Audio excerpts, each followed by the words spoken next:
Sean Anderson is the Associate Curator in the Department of Architecture and Design at the Museum of Modern Art, where he developed the current exhibition Insecurities, Tracing Displacement and Shelter. And he'll tell us more about the making of that show tonight. In September, before Insecurities opened, and it opened in October, right? I got to hear Sean give a tour of the main exhibition of the Oslo Architecture Triennial in Oslo. And it was, I thought, a really excellent example of his multi-layered point of view as an architect, as a historian, and also as a critical voice. Now, that show, entitled After Belonging, addressed some of the same issues that Sean is interested in, including life in transit experienced by migrants or refugees, how time impacts concepts of shelter. And that rich point of view is now on display at MoMA in Insecurities. Sean has been a fellow of the American Academy in Rome and the Scuola Normale Superiore in Pisa, and he has degrees in architectural design and architectural history from Cornell University, an M.Arch from Princeton University, and a Ph.D. in art history from UCLA. He has practiced as an architect and taught in Afghanistan, Australia, India, Italy, Morocco, Sri Lanka, and the United Arab Emirates. And his book, Modern Architecture and Its Representation in Colonial Eritrea, was published in 2015 and has been nominated for the American Initiative for Italian Culture Bridge Book Award in nonfiction. So, Sean, if you'll come up, and if you will join me in welcoming Sean. Good evening.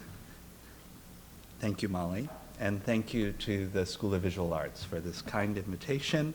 I know we've been, Molly and I have been talking about this for a while now, this opportunity, because next week marks exactly 1 year that I came back to New York City. I haven't lived in the city for many years, let's say. And as my kind introduction presented, I've been living a rather nomadic life, which I attribute namely to always seeking a way in which to, or a place in which to investigate and challenge questions of architecture in particular, but also the fact that, to be honest, and I'm on tape now, that I could never get an academic job when I finished my Ph.D. And so I sought other places in which I could both teach and practice as an architect. They just happened to be in some of the oddest places, perhaps, in the world. And I think very much that experience of more or less 15 years of nomadic living outside of the US has not only allowed me to experience these landscapes and these cultures firsthand by living and working within them, but also allowing me to rethink a lot of the assumptions that I had made not only in an architecture school, but also as a graduate student, looking at art history and looking at architecture through the lens of art history in particular. So I'm extremely grateful to Molly for this invitation to, in a way, revisit these 15 years on one hand, and also be able to introduce those of you who are here to my work for the current exhibition, Insecurities, at the museum. I came to the museum then in the midst of trying to leave one island nation for this island.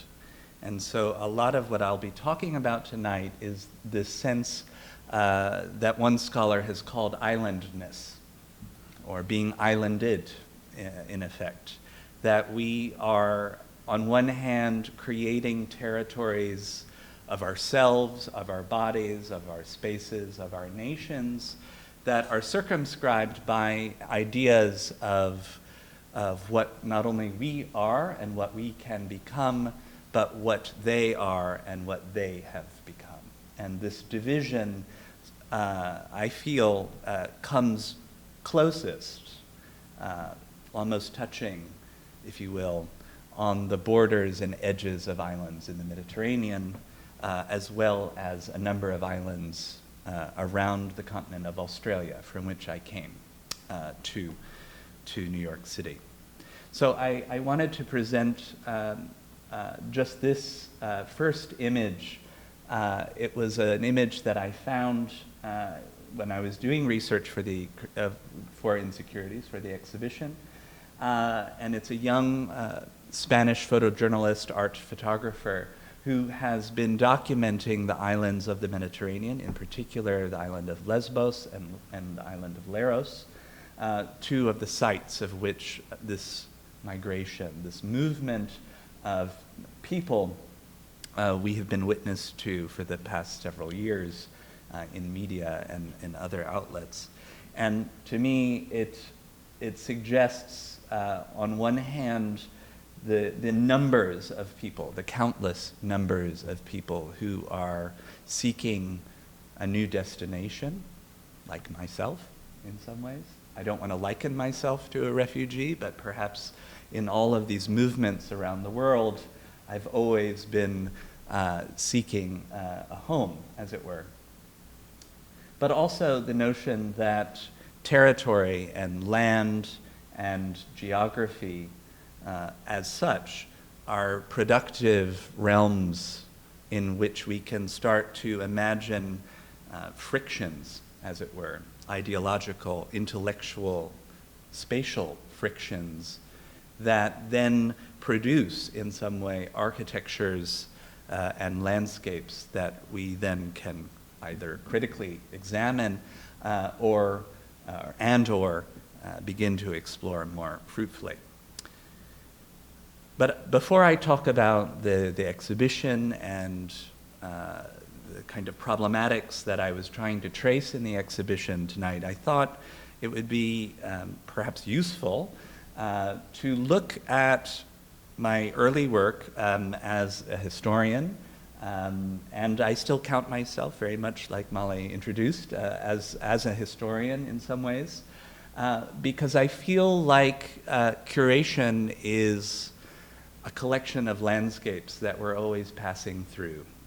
That these landscapes I've been collecting in more or less productive ways over the years have now come and situated themselves in a museum and in an institution that on one hand allows for critical questioning and interrogation, and also a particular absence, which I recognize now after a year there, absences, I should say, not only in terms of works, but also architects and geographies that haven't been explored necessarily more fully by the institution. So my thesis, my Ph.D. thesis, as well as the book that Molly mentioned, comes out of actually this image that I found as a graduate student and then was subsequently published by the scholar Ruth Ben-Ghiat,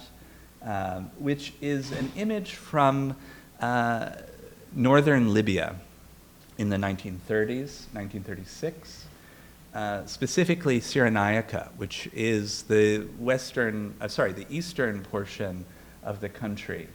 And it was one of the most violent in terms of colonial resistance in the 1920s and 30s under the Italian regime. But I didn't know any of that when I saw this image. In effect, what I was seeing was a realm or a forum of spectatorship that was quite curious to me. First, that the image of Roma starts to conjure up very different and very individualized images and thoughts for me, as well as others. And then I asked, who were these group of men looking at this image that is projected on a screen? And a little bit more research, I discovered that this is a still from documentation by the Istituto Luce in Rome, which was part and parcel of the colonial regime. not only in Libya, Italian colonial regime, but also throughout the colonies, as a way in which to not only introduce but represent the ideals of modern Italy. And so what you're looking at is actually a Fiat car battery powering a projector, which is on the roof of the car, and projecting, so a rear projection, onto a screen that then the car would be driven around the colonies into the main squares and piazzas of these villages as a way to not only instruct, but also communicate what the colonial or mother country is and is doing on behalf of the colonial subjects. Another form then of this projection I felt was then through further research was to identify and examine how architecture, like media, like film, began to inscribe new meanings in the colonies themselves. And so I chose to go to the country of Eritrea, one of the second poorest country in the world, I believe, at the time.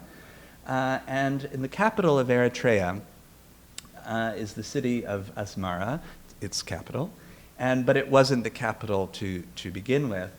And what I discovered was that there are about 485 modernist buildings built at over about a 40-year period, 40 or 50-year period, that began when Eritrea was declared a colony in 1890, the first of the Italian colonies, and thus began a project, a colonial project that was at once in line with perhaps other European colonial projects, but also quite distinct in terms of not only who the clients were, but also how architects in particular were used to situate modernism and what the ideas of modernism connoted for modern colonial subjects.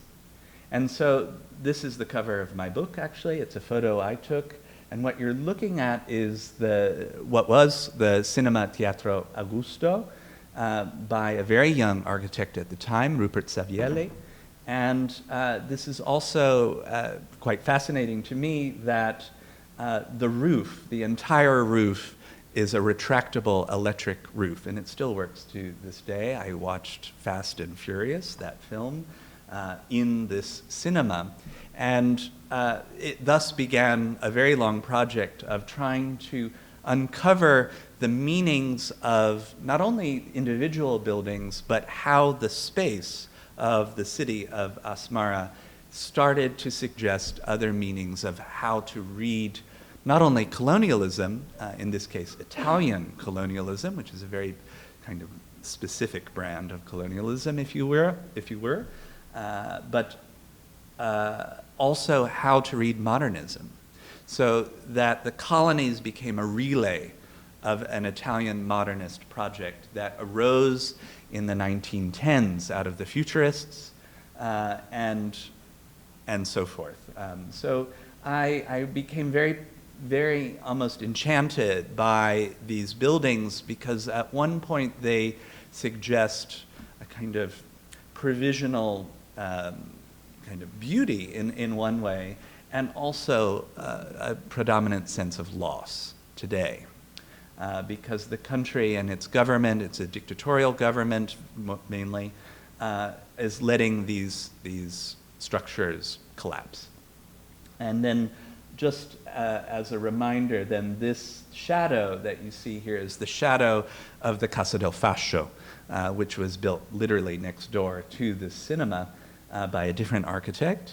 And that shadow of fascism and the shadow of an authoritarian regime in the midst of a colonial project became the impetus for the thesis and then the book. And so there are spaces and images like this one, which also fascinate me in the sense that we are looking at an 1890 building, this in the foreground, which is an Eritrean Orthodox church, gateway, built in a manner to emulate vernacular Eritrean architecture, which I don't need to go into, but mainly these striations are an Italian copy of local buildings, but then recast in the 1930s with these fascist elements, and then the two rooftops, which are also,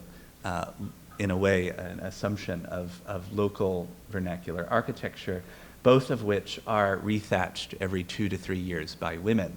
So you have this framework, this literal frame, looking then from Eritrean Orthodox Church to the Roman Catholic Cathedral, built in 1890, and then a mosque, a minaret of a mosque that was built in 1932.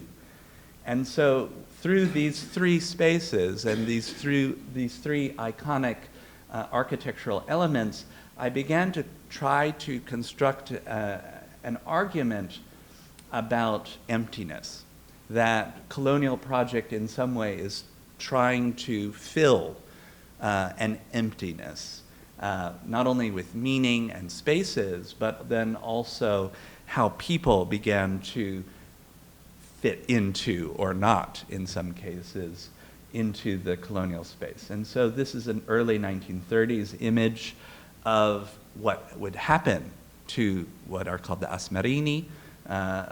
It's a kind of pejorative term sometimes, which is, this is where the Eritreans were placed in Italian-built round structures. And then you see the city of Asmara with its orthogonal grid built in the distance behind.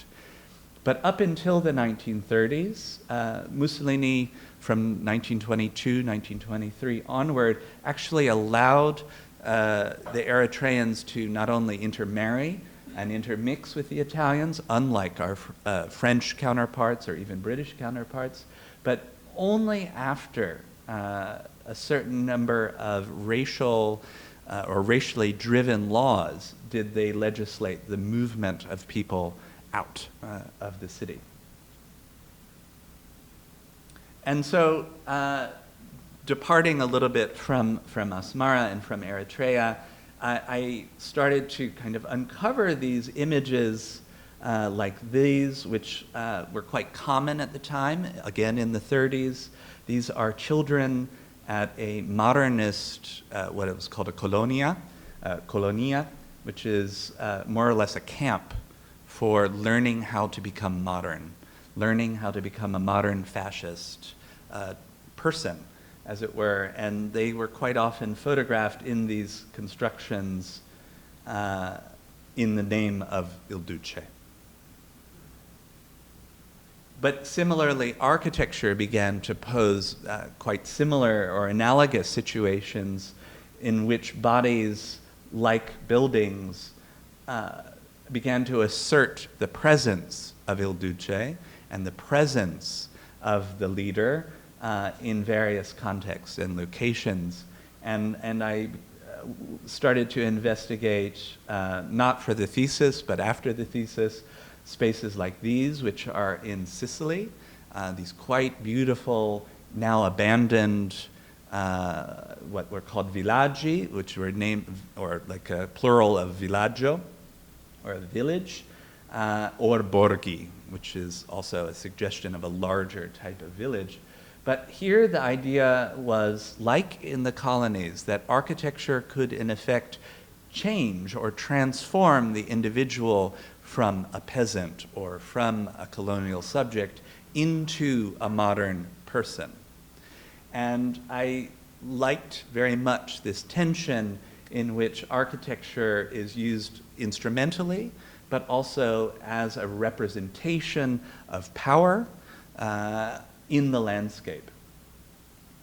So that's a very long explanation to get to, in a way, what became the origins of Insecurities, in that these spaces that you see above, these villaggi and borghi, are now being reoccupied by the very same country people of Eritrea and North Africans who have traveled across the continent of Africa to reach Lampedusa, which is the southernmost border of Europe, and eventually sometimes to Sicily, and they're reoccupying these spaces that have now been abandoned.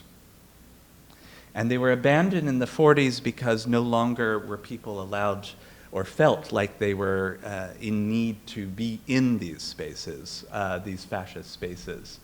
And I found that just visiting then a number of sites in southern Italy as well as in Sicily and in Lampedusa, this reoccupation by formerly colonial subjects, if you were to extend that time period a bit, challenged and transformed an historical architecture, but also challenged the ways in which we could read modernism and modernity.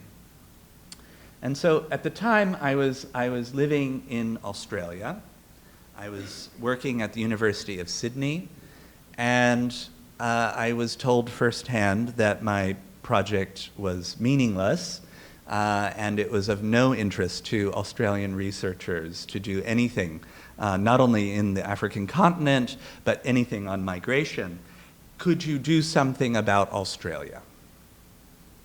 And because a lot of the funding for Australian universities, if not most of the funding in Australian universities, is based fundamentally on doing research on Australia, and I know there's someone here from Australia who can speak to this a bit more, I chose to do a project, or started looking into, I should say, a project in which this same reoccupation of territories and of architecture and spaces spoke directly to the Australian government.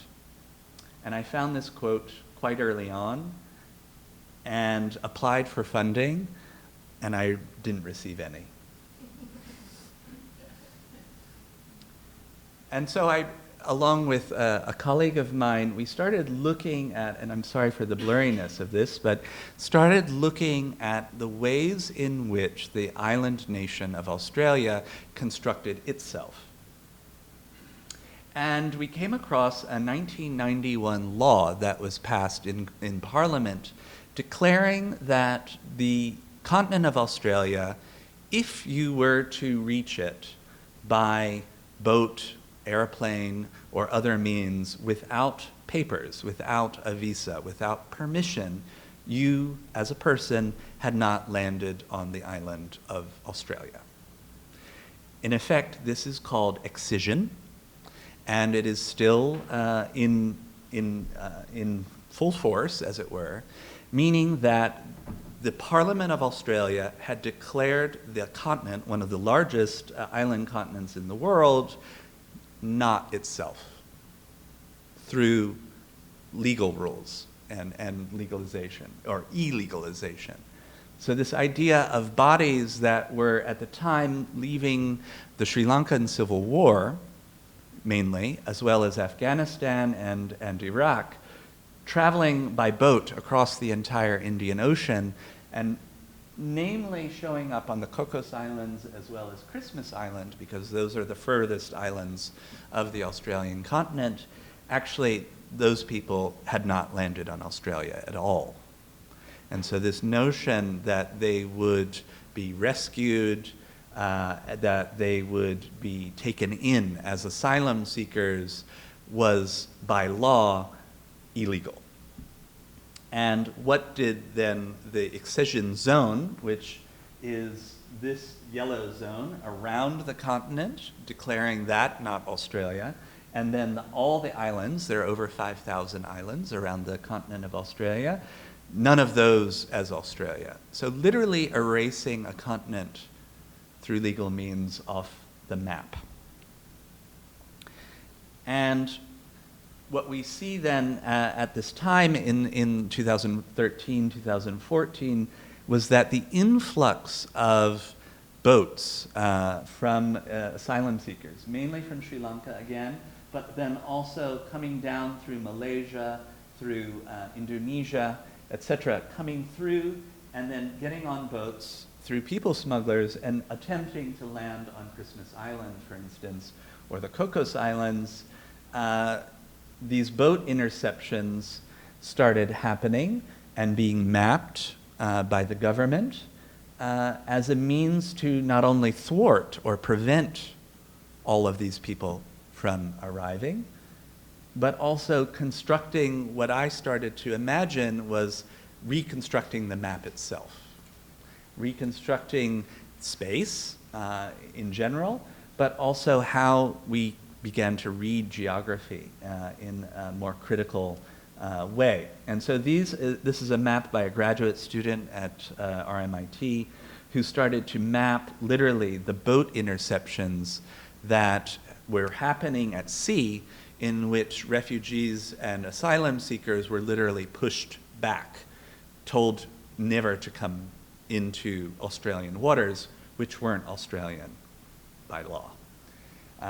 And so what I started to think about was the fact that Australia is not a signatory to the 1951 Refugee Convention, in which most countries will have to take in people as a matter of course. And by not signing that treaty, they can, in effect, create their own internal laws preventing people from entering Australian space.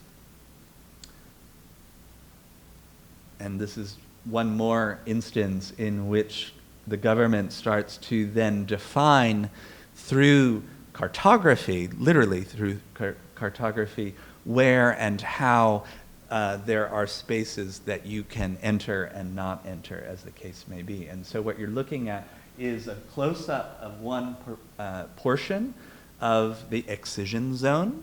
So if you are a boat and you come to this zone, you can be intercepted by an Australian military vessel and pushed away. And there are many instances in which this has happened. Some cases where boat captains or people leading boats of refugees have been paid to sail back or motor back to where they came from. Again, illegal under the UN Charter. And this is one instance in which a fire was set in a boat of refugees. They jumped into the ocean, and then this vessel, which is the primary vessel for these boat interceptions, came and eventually kind of cordoned off an area so that the people who were in the water could climb aboard this vessel as well. So there was a long history, I felt, that had not only been examined or interrogated from a scholarly perspective, but then also what it meant to think about the sea as no longer an impassable space, and that the sea and the ocean is no longer a border in and of itself, but something that is divided, that is owned, and in some cases possessed by countries in order to prevent others from entering their space. And so this project started to gain a bit of momentum. My colleague and I actually got to go to Christmas Island on 2 occasions, and I documented these boat interceptions that were taking place literally in the bay of Christmas Island. It's a very small island. I managed to get into the detention center that is built in a secret part of the jungle on Christmas Island, so no one can see it, and so forth. And so what began as in a way, a preoccupation with geography and with the legalization or juridical apportioning of geography became something more akin to a questioning of space, how we maintain or preserve space, and then how do we, in effect, as architects, begin to understand the building of these spaces for the detainment of people. And so thus began a very long series of visits. I didn't visit all of these centers, but when you realize that the numbers of refugees and asylum seekers who over the years had attempted to arrive in Australia only to be placed into processing and detention centers, suggested that there was an entire archipelago, if you will, of prisons that weren't prisons. That there was an architecture that was not being examined, that on one hand was to prevent people from coming into the country, but at the same time kind of instruct, if you will, the people that were being detained not to come to this country, even though that into Australia, even though that they were already there. And so I ended up being able to travel to one of the offshore sites, or actually two more of the offshore sites, that Australia, by giving about $220 million to the government of Papua New Guinea, installed a detention center on a very small island in Papua, outside of the capital, called Manus Island.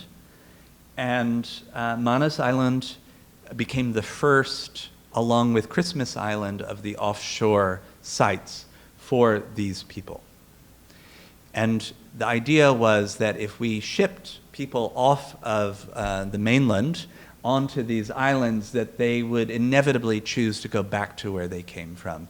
And that became the rallying cry for a number of members of the parliament: go back to where you came from.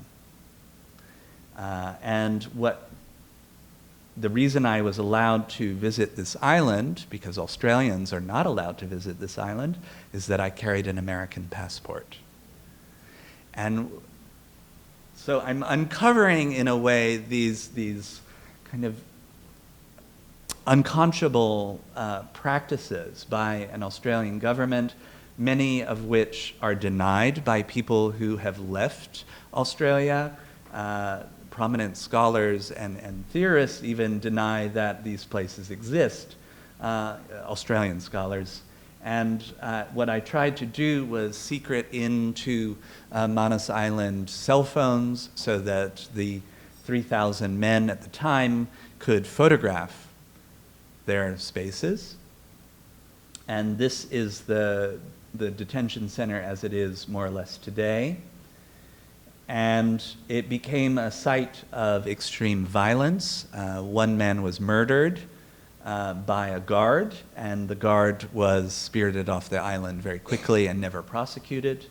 And I became very intrigued then, kind of from a historical perspective, of what is this space? It's not a prison, yet the men, predominantly men at this time, were kept here indefinitely, meaning that they had to choose when and if they were ever to leave this island. And all they had tried to do was become, to arrive in Australia, and they were shipped to Papua New Guinea. And what you start to uncover is this almost maniacal way in which architecture, through law and through the suppression of human rights, began to challenge the very notion of what a prison is, or what a territory might look like, or even how we understand power over or in other countries. And so this is a plan, the first plan of the Manus Island Processing Center. This was the original site of the processing center, which ironically I discovered later was a disused American Navy site from World War II, which the Americans then rented to Australia to build their detention center. So here are the American Quonset huts, circa 1944, I guess, then replaced with these new structures. And then a lot of shipping containers were added with satellite dishes to be used as offices. And then you start to drive around this island and you realize that the village, which is called Lorengau, this is the principal village, actually became a kind of secondary site for the asylum seekers and refugees who are being brought to the island. And this is what is called culture tours. So once these individuals had been processed, meaning their details taken down, they would be allowed out of those compounds once a month to drive around the island, to look at it, but never be allowed outside of this locked bus that wasn't air-conditioned. So to me, this culture tour, this tourism, was also a form of oppression and human rights abuses, then writ large through an architecture that fundamentally challenged what it meant to seek asylum somewhere. So this is one part of the Manus Island Processing Center, and this is the refuse that is deposited right next door because they have no infrastructure to deal with the trash. And then this is one of the images that was taken by an asylum seeker on his phone. And another, and this is the sea there, and it's a crocodile-infested beachhead. It's been noted by a number of human rights organizations who are now not allowed on the island that crocodiles frequently come up to these fences. So this image of a tent in the jungle, more or less, with a fence, started to, I think, in my own writing, tried to challenge the assumptions that we make about the movements that are happening, mass movements happening throughout the world, at the same time that architects are being commissioned by the Australian government to build new 10,000 person facilities on the island of Manus. This is the building site. This is what it looks more or less like today. It's a massive facility. And then just to give you a sense of where the Australians live, they live in this 5-story high barge in which there is a cinema, a cafe, a coffee shop, an indoor climbing wall, a gym, internet access, etc. And the reason why the government chose to build and have the staff in a boat was that they could leave in case there were problems. So the irony is, I think, writ large, then began to speak to notions of territory. And this was the second site. This is the island of Nauru, the smallest island nation in the world, and also one of the, formerly, the richest per capita island nation. It's about 2 miles long. And Nauru once had the highest number of Rolls Royces in the world per capita as well, because they sold all of their phosphate supply around the world. It was also a site for World War II by the US. And so this site is now very much charged under UN sanctions and laws as one of the most inhumane spaces for the detention of refugees and asylum seekers. You get this idea of the jungle circumscribing a camp of tents in suffocatingly hot, humid heat.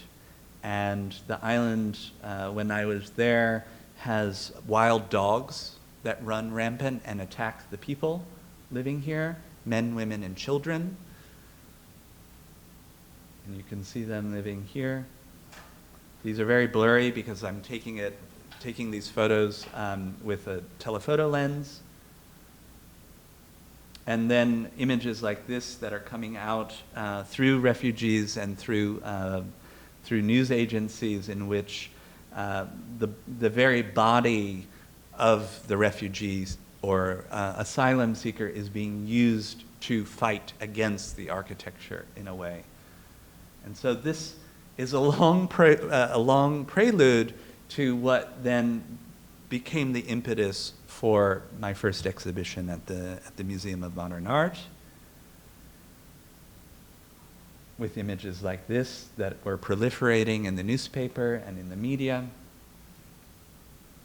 And then knowledge of this particular exhibition that was in 1942, in which the context of war and the context of the United States in particular during and after the war was used as a means to assert that one is better than the other. One form of architecture, one manifestation of space is in effect more modern than the other. And so you have, from the catalog, replace this with this, not these, but these.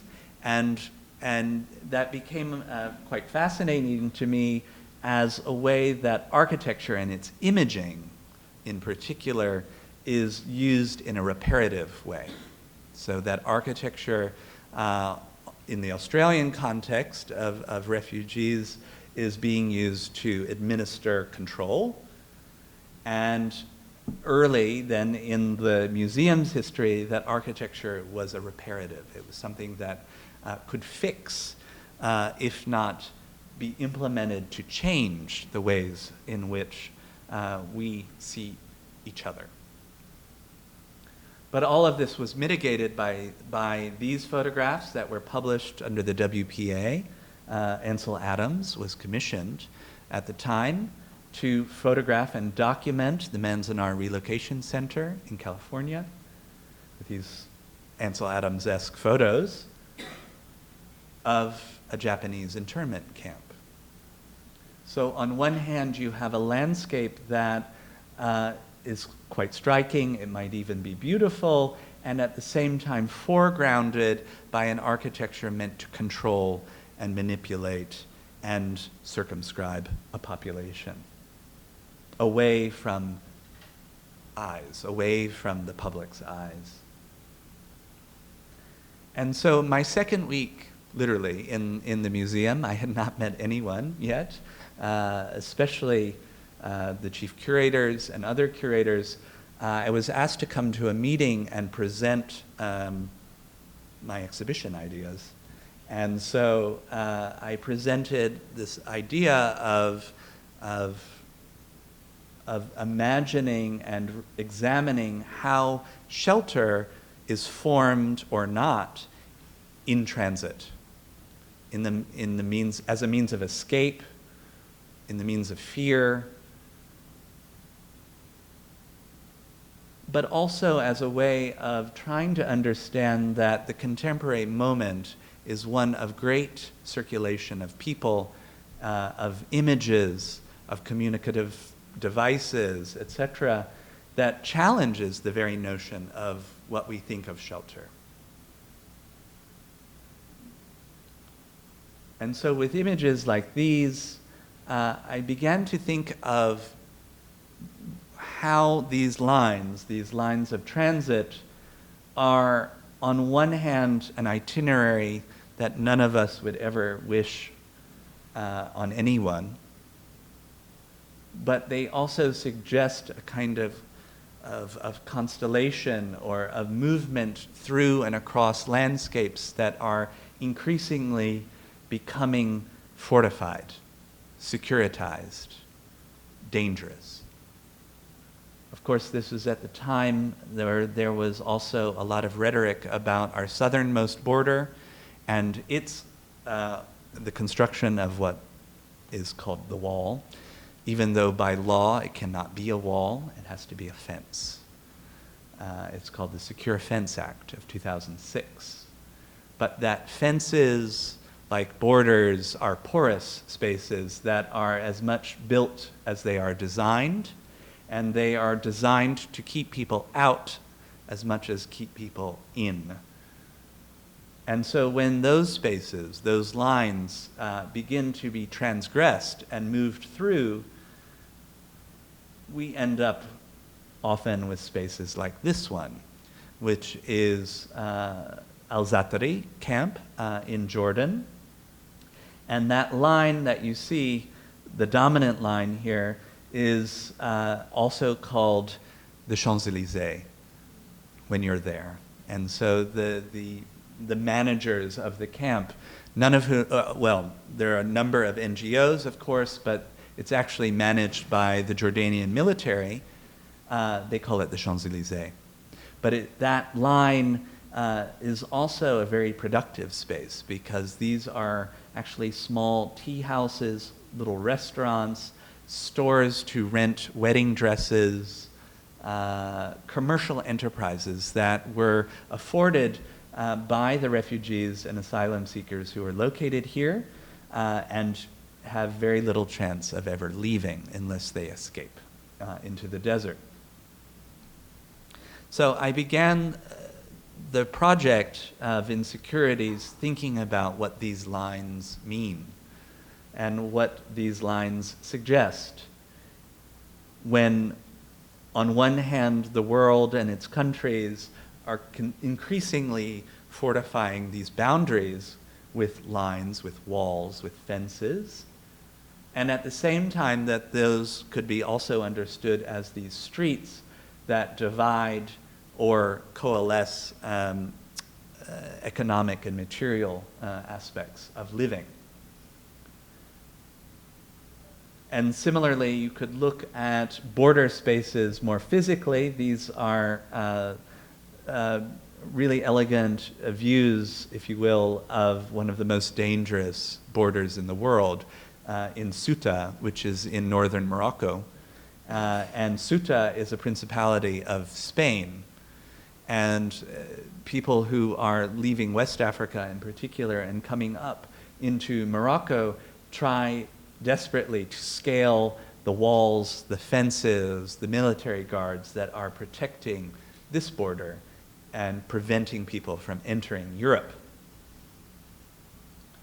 And so one of the first works in the exhibition is from our collection, actually, which is from the San Diego-based architect Teddy Cruz, who's been a long critic of the Secure Fence Act of 2006 in Mexico. And what you see, this is quite a long image, it's about 7 feet long, this is the fence that is entering into the sea or to the ocean, and it's the last edge of Mexico, as it were. And what is inscribed in the center then are 30 miles inland from that fence and 30 miles inland to the United States, both in Mexico and the United States. So what you begin to understand is that these lines as borders, as physicalized objects in the world, change the very nature of urbanism and change the ways in which architecture is either reflective of this space or not in many cases. Similarly, through a collaboration with the Swiss architect Manuel Hertz, myself and the National Union of Sahrawi Women, this is when the rug arrived, or the tapestry or the wall hanging arrived in Hertz's office in Basel. What we had asked, well, to step back for a moment, the National Union of Sahrawi Women are a collective of women living in what's called Camp Rabuni, which is a displaced camp of around 40 years old when they were forced out of Western Sahara, the country of Western Sahara in North Africa. And they moved to one of the most remote Saharan settlements in southwest Algeria. And it was there that they began a process of declaring themselves a sovereign nation of refugees And they did this by instituting a number of ministries. And so this is a work that's in the exhibition, but what you're seeing then is what we asked them to make, which was a map of themselves. And this map, on one hand, constructs their ministries, but then by scale places a museum also within the boundaries of their camp. And so the camp is more or less shaped like this. It is transected by these roads that lead to the nearest settlement, which is around 1,100 miles away. And the museum then became this site in which the collective of women, but also the community itself, could assert themselves, could literally locate themselves. And so when we asked them, why is the museum so large, they actually have a museum in their camp that documents their displacement. They said, well, the museum put us on the map. And that's how Manuel actually learned of their presence in Algeria. So this work, I wanted to show how it arrived in Basel from Algeria rather than in the exhibition itself. And then in the midst of the quick research that had to be done, I think was much needed, and it revealed quite a bit for me in preparing the exhibition. I had 9 months, and I went to Jordan. I spent several days in Zatari and in Azraq camps.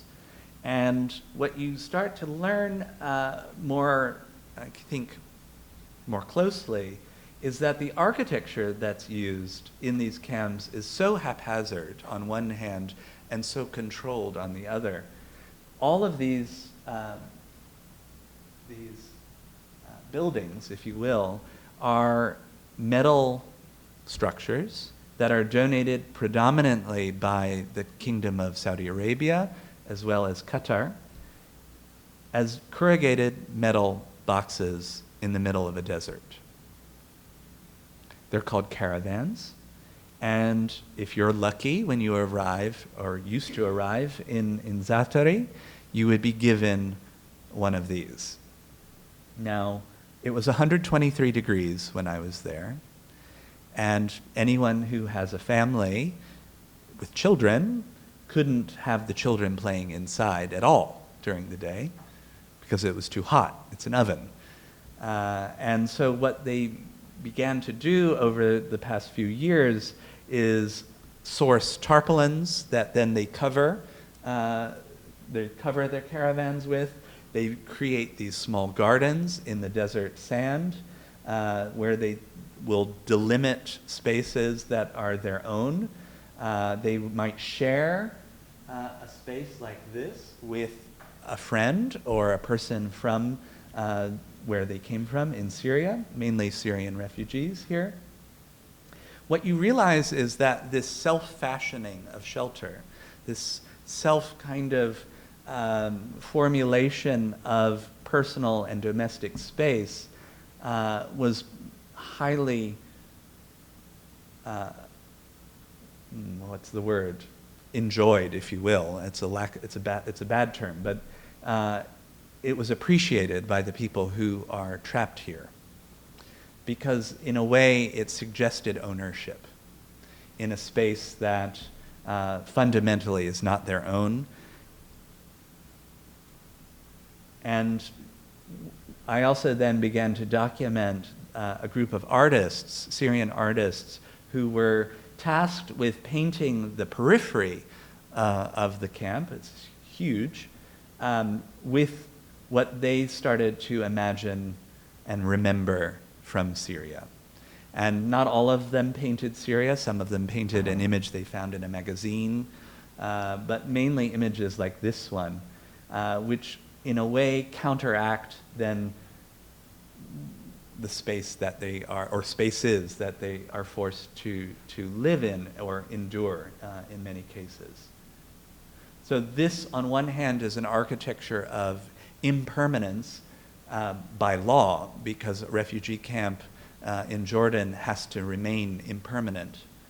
yet we all have seen images from Syria and know that people here will be living in this camp for a very long time. And to give you a kind of comparison, I was very intrigued by artists like Samuel Gradacap, who is Paris-based photographer who is documenting through his Empire series the camps, the transient camps in Tunisia in particular. These spaces in which individuals are constantly seeking another place, another elsewhere, but yet are using architecture as a form of shelter.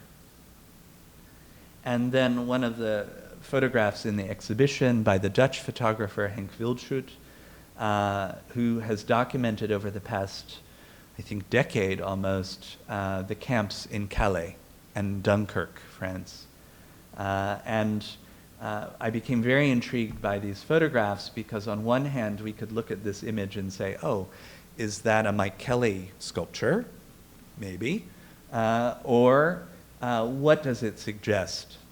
And to me, it suggests that architecture, like borders, are as fragile and as porous of space as the architecture that is used to control it.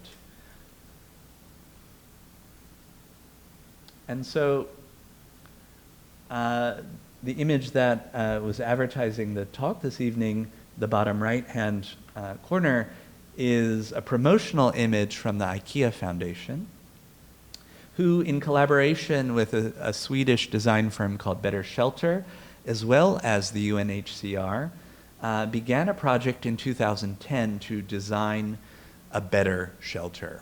It is one of the most highly used and dominant shelter forms now used in emergency situations as well as refugee camps.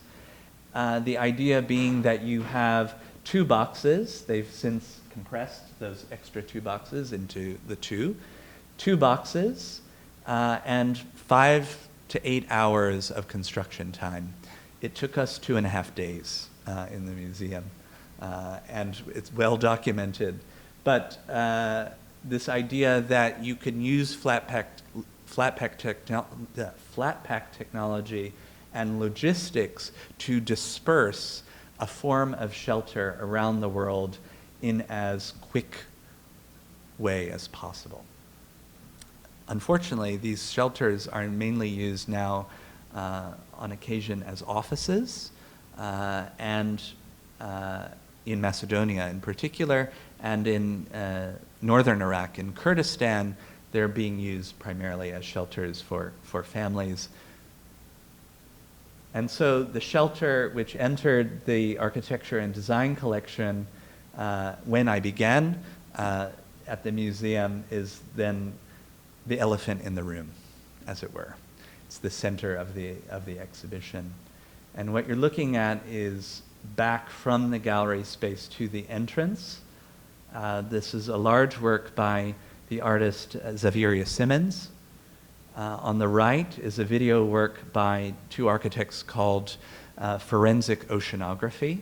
It's a very moving, critical work on maritime boundaries and the construction of what's called the Law of the Sea in 2011, which was a hugely controversial sinking of a refugee vessel in the Mediterranean. And then on the pedestal, which you can't see, but on the pedestal is one of the smallest work in the exhibition, which are the middle, upper arm, and wrist bracelets designed by Médecins Sans Frontières to measure malnourishment entering into an emergency situation. And on the floor is one of the ironic works by Do Ho-soo, the Korean sculptor. It's his welcome mat. So all of these, in a way, started or attempted to situate not only the space of the sea and the ocean as no longer impassable, no longer a border, but as a space to move through and across, And like the Médecins Sans Frontières bracelet, as well as the shelter, that one body, when replicated, can become a shelter, that we understand the notion of shelter as being, in a way, insisted upon when these lines and these borders are drawn, for better or for worse. Another aspect of the exhibition, then, moving around, is this large matrix of shelter designs as well as refugee camp designs. And in a way, this was my nod to architecture, because a lot of the work that you see in the exhibition is created by artists as well as architects. And what I wanted to show and to mirror Xaveria's grid, like a cartography, was a grid from every continent, with the exception of Antarctica, of shelters designed specifically for refugees. And so you have everything from prototype shelters in which advanced fabrics are being used. You have Shigeru Ban, one of the first projects he completed in Rwanda.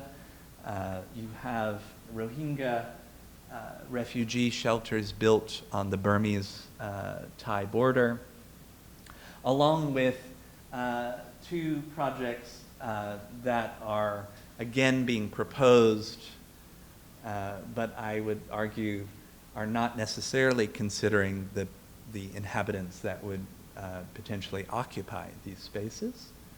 But then also importantly, to look at sites in which this replication of shelter on a mass scale is happening.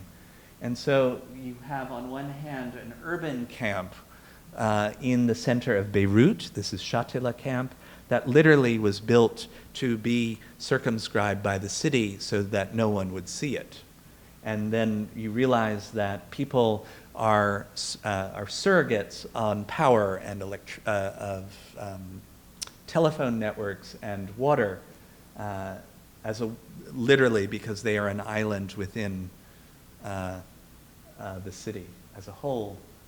Or this image, for instance, which is on the Syrian border, was on the front page, I believe, of the New York Times. It's considered one of the most technologically advanced camps, in which biometric data is being used to monitor and ensure that every individual in the camp is safe. Or this space, which is the dominant space in Berlin, in Tempelhof Airport. So this reoccupation of architecture by refugees, which also looks akin to Jacques Tati's Playtime. And projects like this one, this is online, it's available on your computer, in which these Dutch media designers tasked with mapping a refugee camp in northern Iraq came to the realization that you couldn't use conventional techniques to map the camp, and began a process of writing narratives and documenting the narratives of the lives of the individuals here. And this is used as a projection on the ground in the exhibition, so that people can then read and, in effect, step into the space of the camp. And then just a few last images here. This is part of the exhibition where I began to argue that refugee camps can and should be declared as cities, because they are occupied by millions of people now. And the choice is one in which the Vietnamese-American artist Tiffany Chung sets out in this very elegiac sculpture in which images of Homs and Aleppo destroyed are like lighthouses to a city that you can, or city or country that you can no longer enter, versus one of the largest refugee camps in the world, Dadaab, in northern Kenya. which has around 300,000 people in it now. And then, in a way, the backdrop to the entire exhibition, I think, is this, it's a background and a foreground for the exhibition, is this work by the Indian sculptor Reena Kalat. And it took about 3 weeks to install. And the detail of the very first image that was on the screen is hand twisted electrical wire that she fashions then into barbs and barbed wire, and constructed this map of industrialized nations, and then overlays it with the movements of people, of indentured servants, of remittances between countries, of builders being forced from one country to another, and of course refugees and asylum seekers. And the map, on one hand, is being undone. I think a lot of what I've spoken about today is this notion that the map is becoming undone as much as it's being rebuilt. And there is a sound element that then haunts, in a way, it was my ambition to haunt my first exhibition with the sounds of communication networks, migratory birds, ships horns, and an industrial alarm. And so it became the soundtrack, if you will, to the exhibition. And then lastly is this work. It's not a work of art, but I felt it was important to acknowledge that refugees and the migration and movements of people are happening around the world, not just in the Mediterranean, not just in Australia, but literally in every country, in every part of the world, there is a story of a death in transit. And this is a enlarged spreadsheet that is produced on a regular basis out of an organization in the Netherlands that documents all of the deaths of refugees and asylum seekers in transit. And this is located next to the gallery space. And I think also it became a kind of intermediate space between two galleries that stops people, because these are all the narratives of how an individual who sometimes is named, how they perished. And so I wanted to just conclude with this idea that architecture, that shelter, I think in the 21st century is a negotiable space or set of spaces that are mitigated very much by laws, by politics, by governments, by nations, in a way to, on one hand, control not only who we see, but what we see. And so I thought I would conclude with that. Thank you.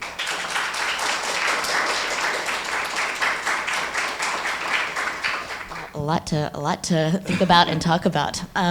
So I just have a few questions, and then I know there'll be questions from the audience. But I'll start from the end and kind of work backwards with a couple of questions. So in the exhibition itself, you have a mix of things that are created by artists and things that are more documentary from a journalistic point of view. Can you talk about the way you approach dealing with that mix of material for an exhibition? Sure. Well, I guess I didn't want to get into the specifics because I knew we were going to have a conversation. So my initial ambition with the show was to not use architecture to propose solutions. I actually am not fond of architecture that is used as a tool like that. Although I think there might have been people in the museum who assumed that I would be showing that way, architecture that way. And the minute that you take architecture off or away from that kind of divisive nature or reparative nature, is when you can start to imagine or use it in a different way. And so by not proposing solutions, I could then couple architectural projects or projects by architects with projects by artists. And what I said in my very initial proposal was that artists, in effect, can ask questions that architects might answer, or vice versa. And so I've always taught architecture history through art and through the lens of art, and I don't necessarily see a problem. I understand it in a way, and I understand that history or that tension between the two, but I don't think in the case of the museum they should be as separate as they tend to be. And what was the response you got from the curatorial committee or from visitors to the exhibition about the way you've set it up?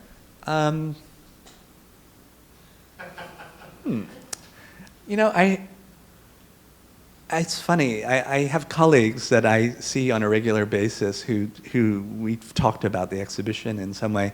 I don't know if the exhibition committee knew exactly what I would be showing. And I remember when Rina came into the gallery, you know, a month before it opened, and we started, you know, building this thing on the wall with 5 assistants, and people would come in and say, "What is this? What are you doing?" And I would explain, and that's you know. On one hand, I would also say that this was intended to be a collection-based exhibition, meaning that I would source projects and works from the architecture and design collection, but found that we had very few. And so the impetus became for me quite early on was to locate artists and architects who would consider loaning us these works. And so Rina, for instance, that's a loan, even though it was a site-specific project for the exhibition.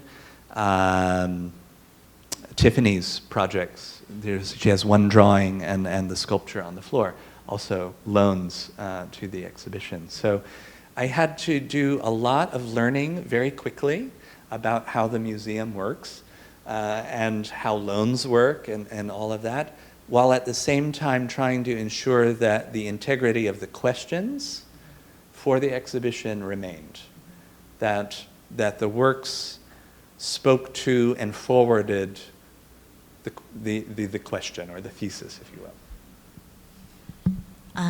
Communication seems to be an important thread that's kind of run throughout your research, whether it's looking at, let's say, on the spectrum, propaganda on the one hand, like the No Way poster from Australia, to maybe a lack of communication or secrecy.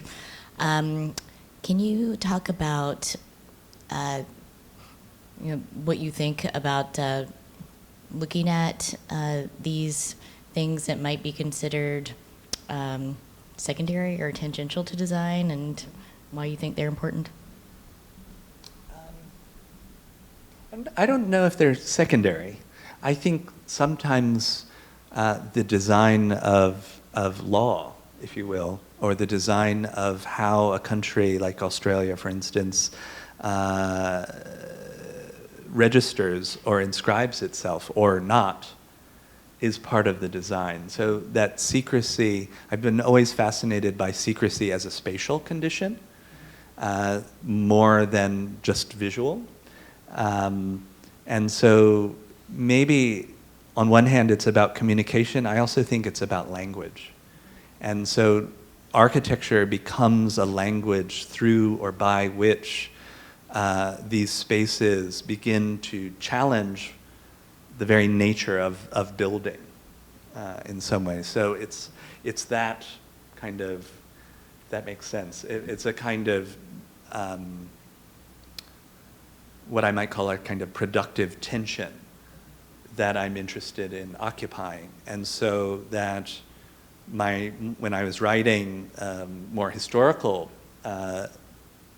questioning, is trying to see both the physical object as well as the communicative or the linguistic or language operation that happens around that physical space.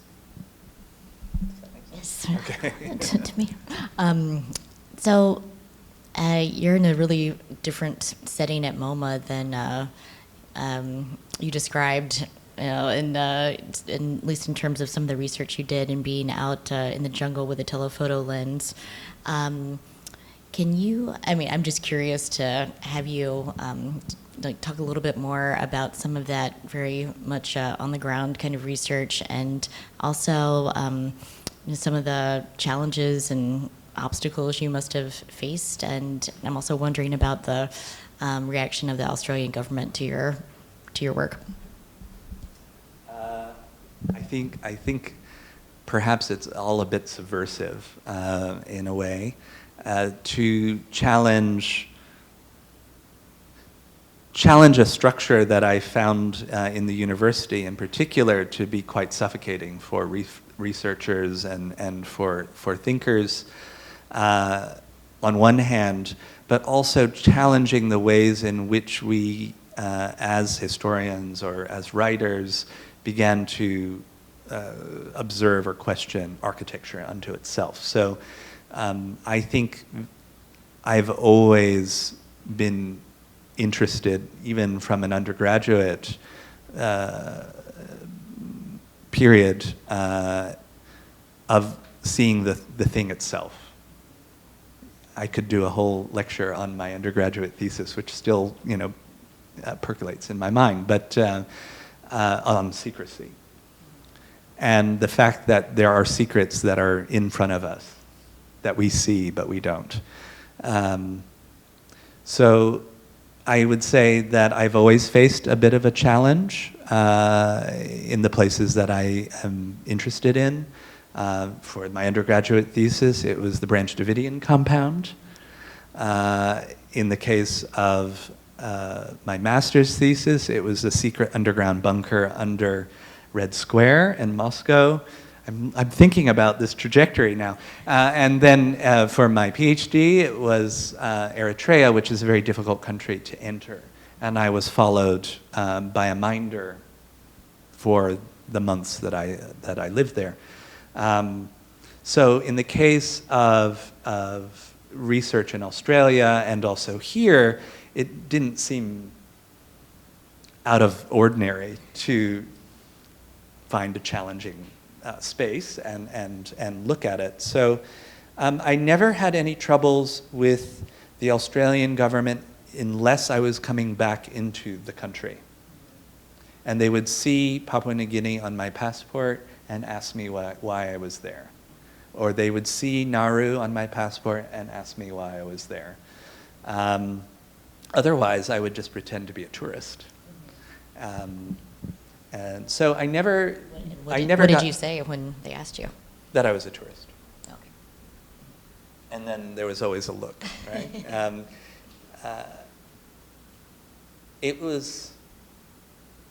I think it was more troubling to hear colleagues in the university who had problems with the fact that my colleague and I were doing this research. That was more troubling to me. And then...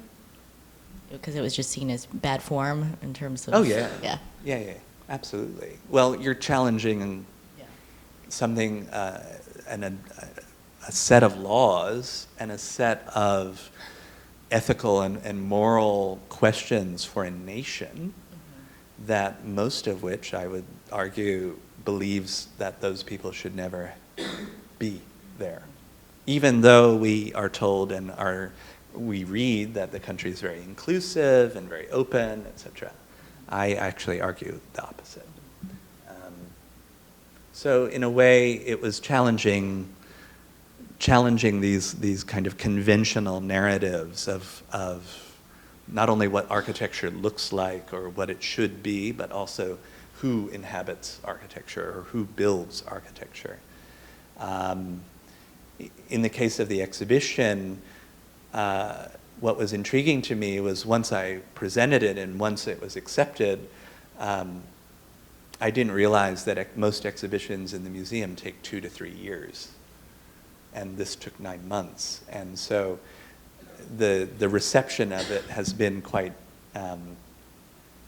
revealing, actually, because a lot of architects come and don't like it or question it, and a lot of artists come and like it very much. So again, it goes back to this previous idea about art and architecture sharing space.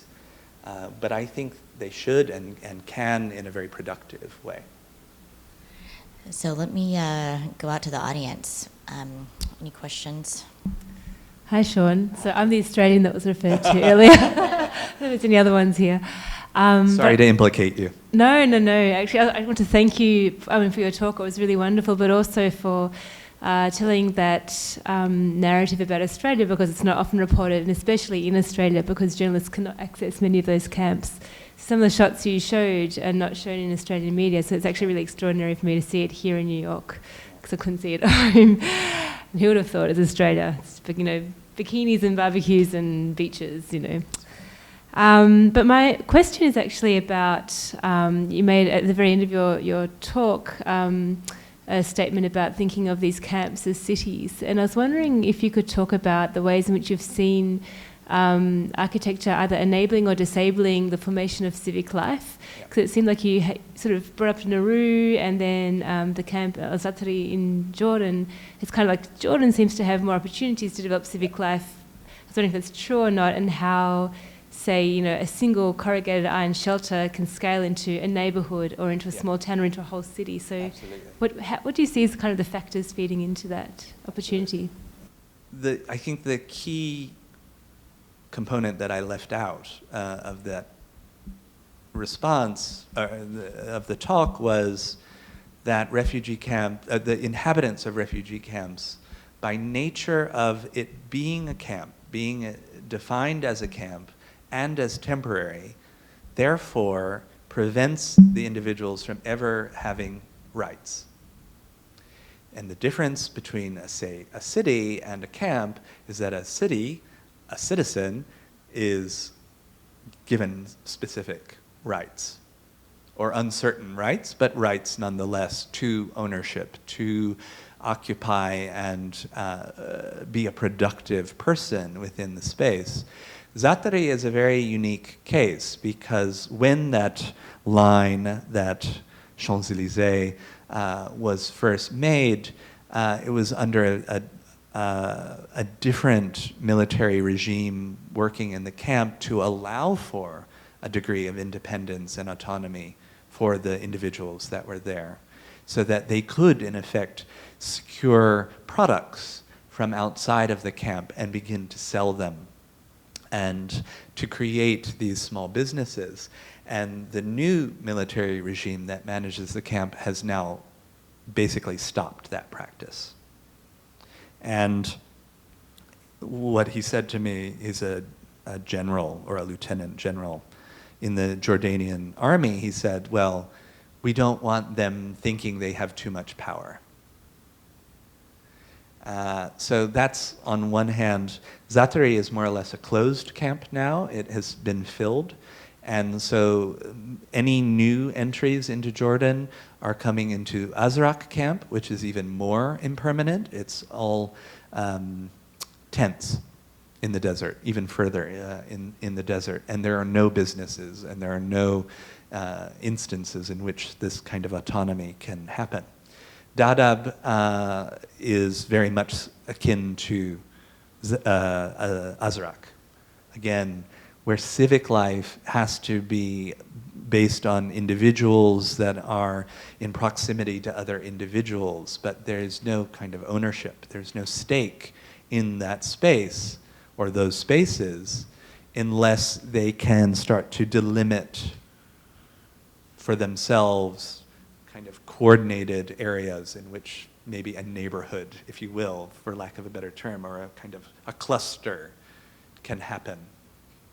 And then in the Kurdistan model, what you realized through their project was in effect that it's a self-starting, self-initiated type of infrastructure in which the camp and the lives that inhabit that camp go on, even if it is a highly circumscribed, highly visualized, controlled space.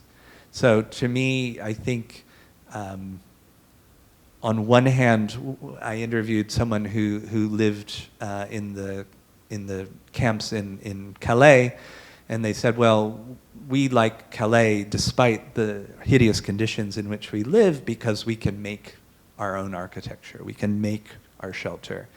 We don't want to live in the spaces that France provide us, even if they're clean or remote, solid walls, etc.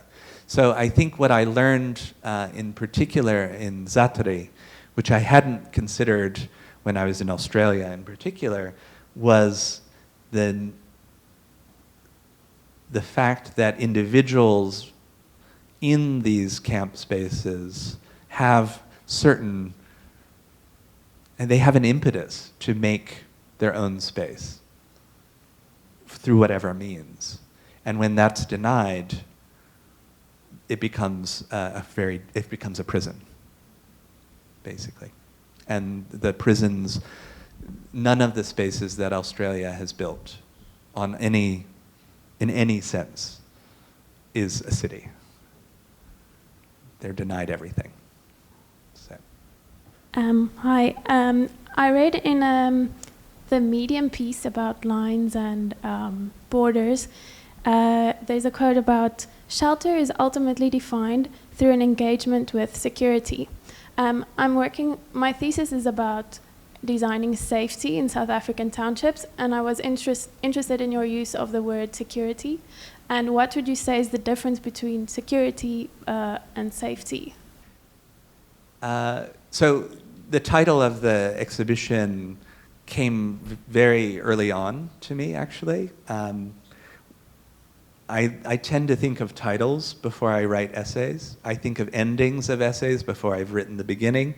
And so the title, Insecurities, not only suggested our own insecurities of the notion that people are moving into cities, moving into spaces, into sovereignties, and challenging cities and sovereignties by their presence, but also a play on the notion of security, that we, on one hand, we can look at architecture as defining or inscribing security through building, right?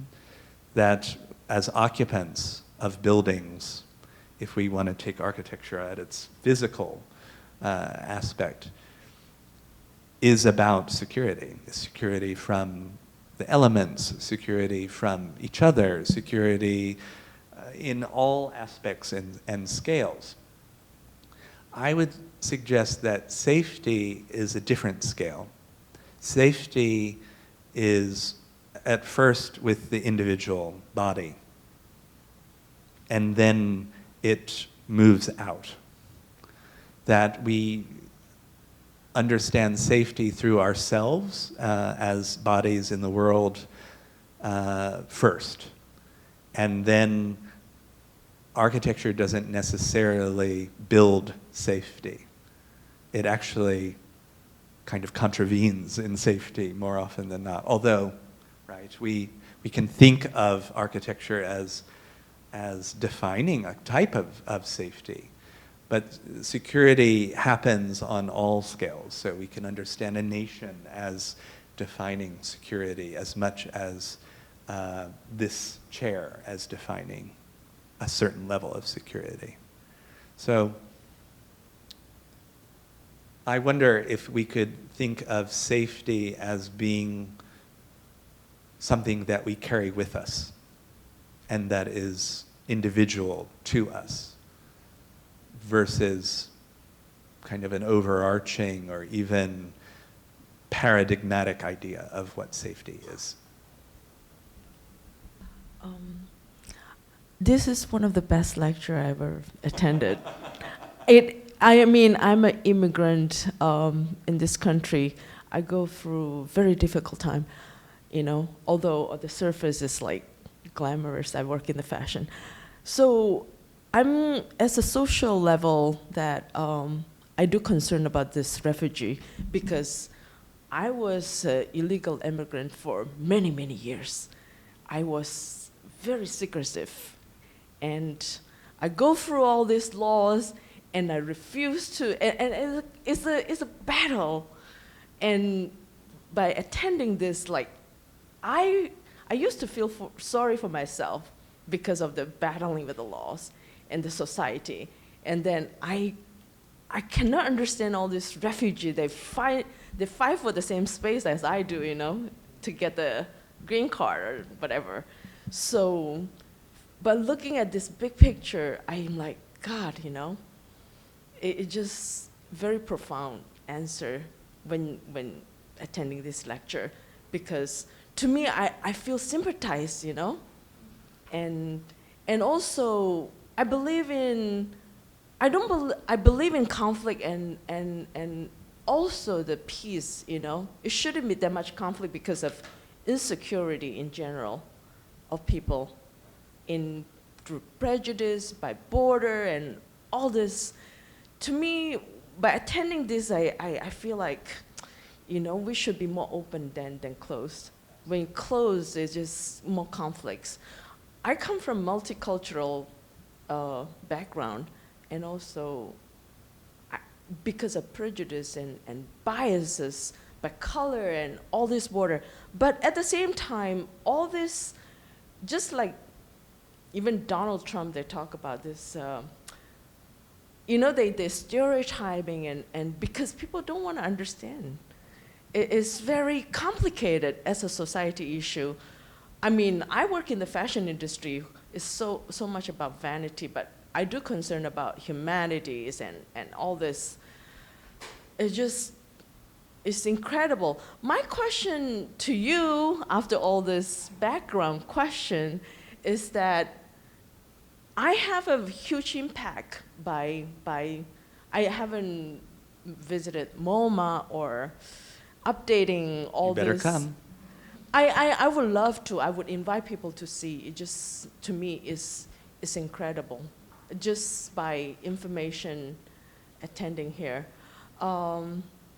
Just like you said, before you design an exhibit, you always find an answer to it. So my question is any group or organization being impacted? I'm individual, I feel impacted. Is there any group that impacted and wanna work with you? And you're an architect and you work with artists, because it's a lot of time policy and all this structure, infrastructure is against what you do or people, what you try to achieve. So I want to know who is the one supporting what you do and who is the one against you.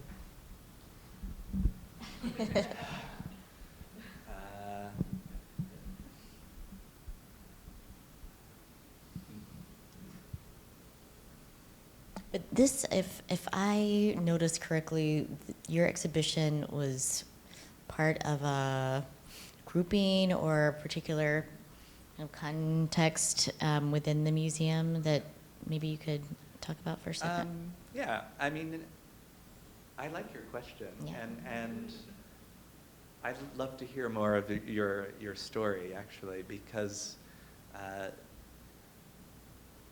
I think we, as a country and as a world, are going to face an unprecedented, and we're facing it now, as an unprecedented challenge to who we are as individuals. That all of the questions of identity, of who we are as a nation, even from the late 80s and the 90s, and critiques of that have come back to roost. And what I'd like to say is that the museum has a very long history of not only observing, but trying to aid refugees. So there, in our archives, there are letters from Alfred Barr, who, with his wife, led the International Rescue Committee in bringing refugee artists and their work to the United States in war-torn Europe, from war-torn Europe. So that, to me, is an intriguing moment as well, to think that an institution, granted a private institution, has such a powerful role as not only a cultural arbiter, but as an arbiter for putting the question out there as to who we are. And I am extremely grateful every day that I can go to an institution that is doing that in various different ways. I'm incredibly lucky to go from one institution in Australia which didn't allow that to this one. So I have an institutional backing, which I respect greatly. Who is against us? Anyone can be against. Anyone can be against the institution. Have you read a review lately of the museum? It's a good thing to critique, right? And I would argue also that there are countless people in the museum, staff and curators alike, who are constantly challenging and critiquing what the museum stands for. And what is it? Because I think what is it is what is it now? Will it be in 5 years or in 4 years is incredibly important. So this exhibition comes as the third in what we have termed as an initiative called Citizens and Borders. And the idea was to, in a way, try to coalesce exhibitions now and in the future around these ideas that are, on one hand, observing ideas of responsibility, social responsibility, ethics, politics even, and movements of people, to exhibitions like the Jacob Lawrence Show. That was extraordinary. That happened, I think, 1.5 years or 2 years ago. And then more recently was the installation in the atrium of the French-Moroccan sculptor Boucha Khalili. Extraordinary work, the Mapping Journey project, which also influenced, I think, very much my thinking of the exhibition. And then in terms of cartography and mapping and narrative. So, you know, we have only each other to be against each other, or we can support each other. And I think that the institution has and should play a crucial role in not only questioning, but publicly questioning what's happening, not only in this country, but in the world.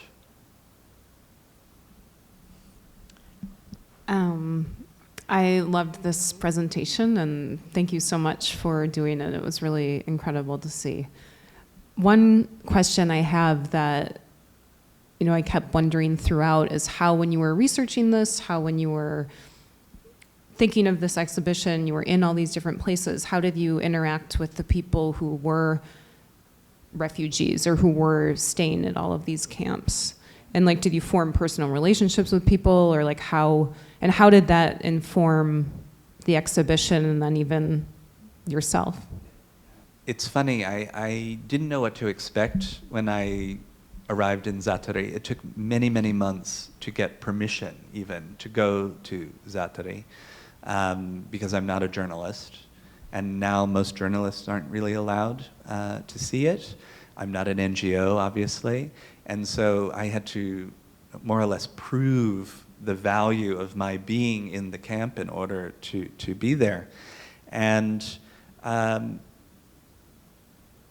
first of all, I think it changed, being there changed the course of the exhibition and how it brought new arguments or kind of refined the arguments in a very particular way that I wasn't expecting. And like the Medium post that's part of the exhibition, when this young man pointed in the distance and said, "You can see Syria from here," that moment to me was, and he pointed, you know, and in fact you can. And I realized where I was. And that space and the people around me and the ability to leave that space was incredibly, I hate the word moving, but incredibly telling for me. Because I had been to all of these other locations, I had documented them, I was being very surreptitious, I felt at danger sometimes. I didn't feel at all in danger in Zaatari or in Jordan for that matter, but that proximity to a place that we see and that I had traveled through when I was 18 and hitchhiking through Turkey and the region,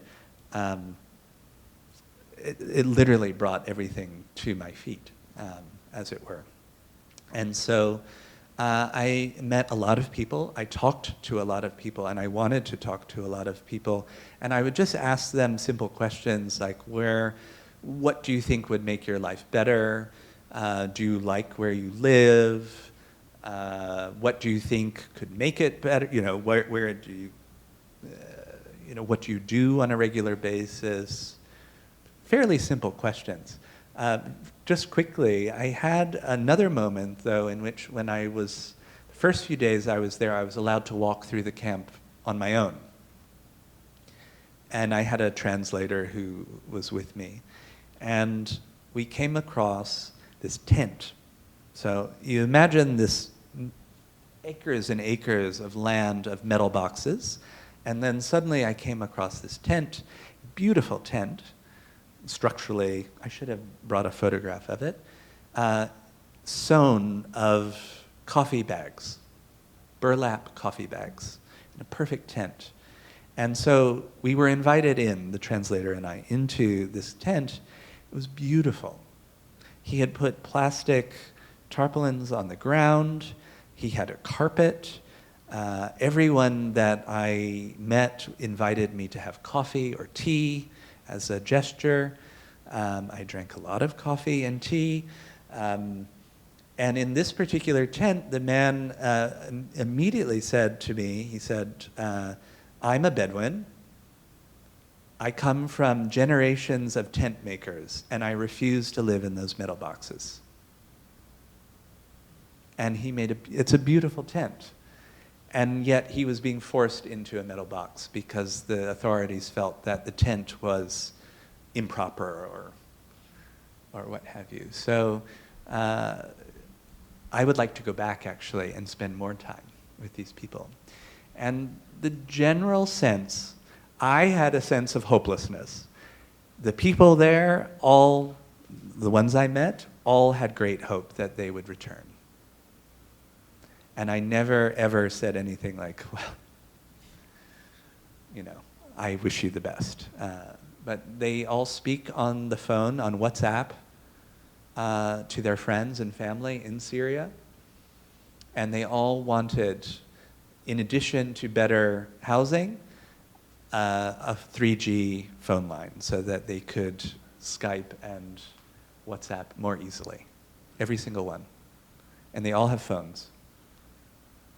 So it's that kind of challenge in a way I think Rina's work starts to play out, that on one hand the map and geography and landscape is a fixed space that in today's world is constantly being challenged by these movements. Well, I think we can all agree that Sean deserves a drink, but before we migrate over to the studio, please join me in thanking him one more time for a great lecture. Thank you.